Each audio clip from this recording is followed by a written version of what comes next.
अस्सलाम वालेकुम dear students, how are you. उम्मीद है कि सब खैरियत से होंगे। Now today we discuss about the numericals problem. Numerical problems हैं हमारे पास और इसको हमने डिस्कस न्यूमेरिकल प्रॉब्लम्स में यूनिट नंबर 10 में 10.1 में वो क्या कह रहा है। The time period of the simple pendulum is 2 second. What will be its length on the earth and what will be its length on the moon. जबकि gravitation force on the moon उसने दिया हमें GE/6 और इसी तरह से gravitation force of earth जो है उसने वो भी हमें दी है, वो है 10 मीटर पर सेकेंड स्क्वायर। ये वैल्यू वैसे भी हमें याद होती है। चलते हैं नेक्स्ट।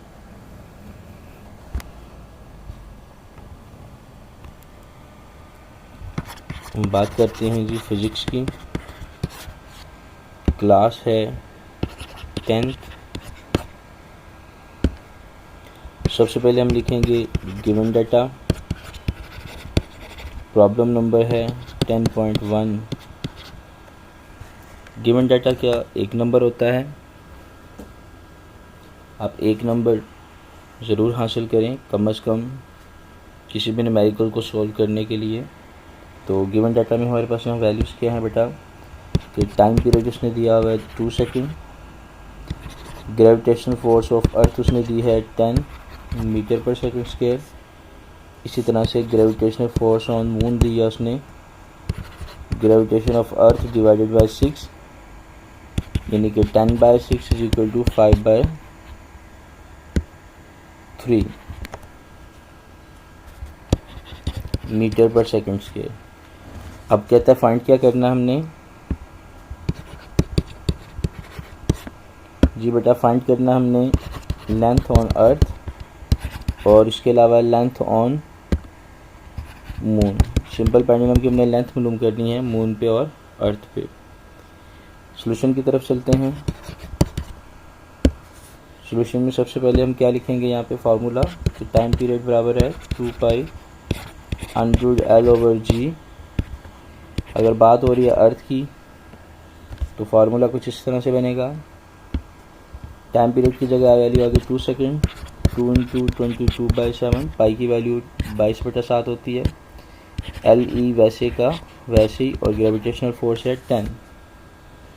इनको मल्टीप्लाई करते हैं 44/7 100 में LE/10। ये वैल्यू उधर जाके जो डिवाइड हो रही है वो मल्टीप्लाई हो जाएगी और जो मल्टीप्लाई हो रही है वो डिवाइड हो जाएगी। 2 मल्टीप्लाई बाय आंसर आ जाएगा 7/44 equal to 100 LE/10 whole under square root का इधर भी स्क्वायर ले लें और इधर भी। इधर बाय कैंसिलेशन वैल्यू क्या आती है 7/29।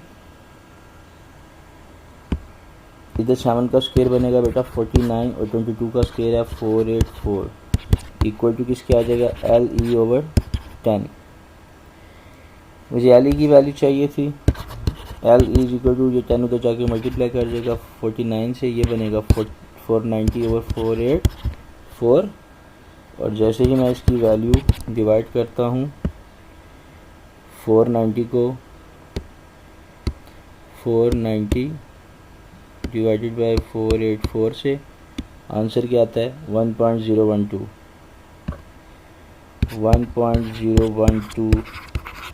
Second, sorry 1.012 metre.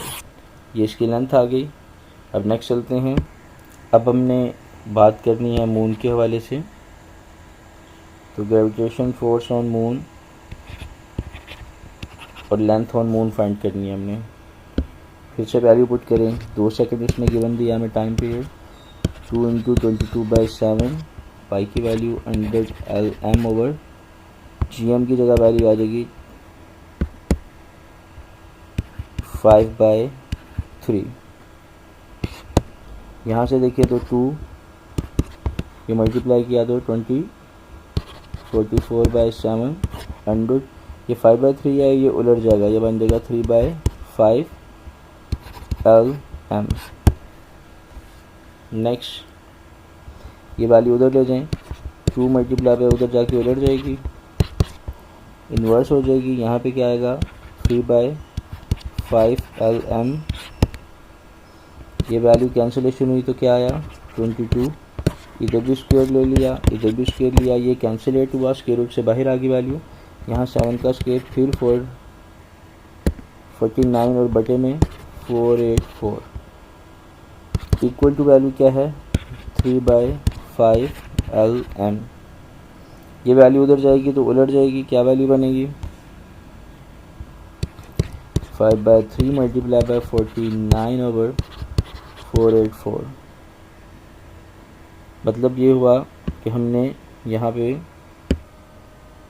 यहाँ देखिए बेटा, हमारे पास ये जो वैल्यू थी उधर जाके उलट गई। यहाँ पे क्या रह गया LM, 5 ने 49 से मल्टीप्लाई किया तो 245, 3 ने इससे मल्टीप्लाई किया तो 1452 बराबर है LM के। अब अगर मैं 245 और 1452 को डिवाइड करता हूँ तो आंसर आता है LM बराबर है 0.168। मैं अगर इसको राउंड ऑफ करूं तो 0.17 मीटर मेरे पास आंसर आ जाता है। ये था हमारा फर्स्ट न्यूमेरिकल। अब बात करते हैं 10.2 प्रॉब्लम की। फिर से गिवन डाटा, और गिवन डाटा में हमारे पास आएगा जी सबसे पहले क्या क्या वैल्यू है। पेंडुलम की लेंथ कितनी है 0.99 metre. The period of the pendulum is 4.9 second.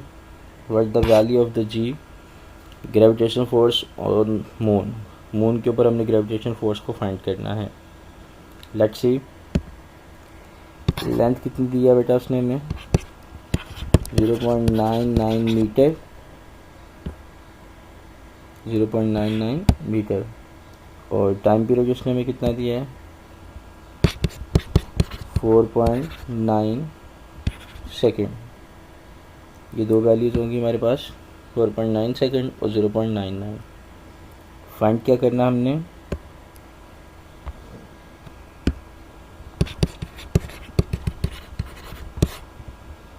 Find करना जी हमने ग्रेविटेशन फोर्स ऑन मून, क्योंकि यहाँ पे भी जो बात हो रही है वो मून की ही हो रही है। चलें फॉर्मूला अप्लाई करते हैं। फार्मूले में वैल्यू है मेरे पास capital T is equal to 2π100 LM/GM। by putting the values 4.9, 2 multiplied by 22/7, 100 में 0.99 डिवाइडेड बाई GM। मुझे GM की वैल्यू निकालनी है। 4.9 मल्टीप्लाई ये दोनों वैल्यू होगी तो क्या आंसर आएगा 44/7, 100 में 0.99 ओवर GM। ये वैल्यू उधर चली जाएगी 4.9 मल्टीप्लाई बाई 7/44 इक्वल टू 100 में 0.99 over GM। GM is the gravitation force on moon. यहाँ से देखें तो हमारे पास क्या वैल्यू बनती है, हमने 7 को मल्टीप्लाई कर दिया 4.9 से, आंसर आया 34.3 डिवाइडेड बाय 44, 0.99 100 GM। इधर भी स्क्वायर ले लें, यहाँ पर भी स्क्वायर ले लें, ये तो स्क्वायर रूट कैंसिल हो गया इससे। यहाँ से 44 का बना 484 स्क्वायर, जबकि 34 का जो स्क्वायर रूट बना 34.3 का स्क्वायर लिया वो बना 1176.49। 1176.49 इक्वल टू किसके आ गया 0.99 ओवर GM। मुझे GM की वैल्यू चाहिए, मैं इधर ले आऊँगा 0.99 मल्टीप्लाई बाई ये वैल्यू इधर जाके उलट जाएगी डिवाइडेड बाई 1176.49 ये वैल्यू बन गई। अब मुझे चाहिए ग्रेविटेशन फोर्स ऑन मून, क्या करेंगे जी, मेरे पास वैल्यू है जी 0.99, इसको मैं मल्टीप्लाई करता हूँ 484 से, आंसर आता है 479.616 डिवाइडेड बाय 1176.49। यहाँ पे देखें बेटा एक छोटी सी प्रॉब्लम, हमारे पास जो 44 का स्क्वायर था यहाँ पे हमने निकाला, वो वैल्यू है 1936, वो लिखनी है हमने यहाँ पे, यही वैल्यू हमारे पास यहाँ आ जाएगी। अब नेक्स्ट चलते हैं, नेक्स्ट वैल्यू क्या बनेगी, जैसे ही हम मल्टीप्लाई करेंगे किसको, यहाँ देखिए 1936 को हमने मल्टीप्लाई किया 0.99 से, तो आंसर आया 1916.64 और डिवाइडेड बाय क्या था 1176.99। दोनों को हमने डिवाइड कर दिया, इस वैल्यू को डिवाइड किया किस पे 1176.99 पे, आंसर आ गया 1.628। अगर मैं इसको राउंड ऑफ करूं 1.63 मीटर पर सेकंड स्क्वायर, ये बनती है जी ग्रेविटेशनल फोर्स ऑन मून। आज के लेक्चर में यही दो न्यूमेरिकल्स थे। अगले दो न्यूमेरिकल्स के लिए इसे अगले लेक्चर पे क्लिक करें, चैनल को सब्सक्राइब करें और तमाम वीडियोस को सबसे पहले हासिल करें। नेक्स्ट वीडियो के लिए अल्लाह हाफिज़।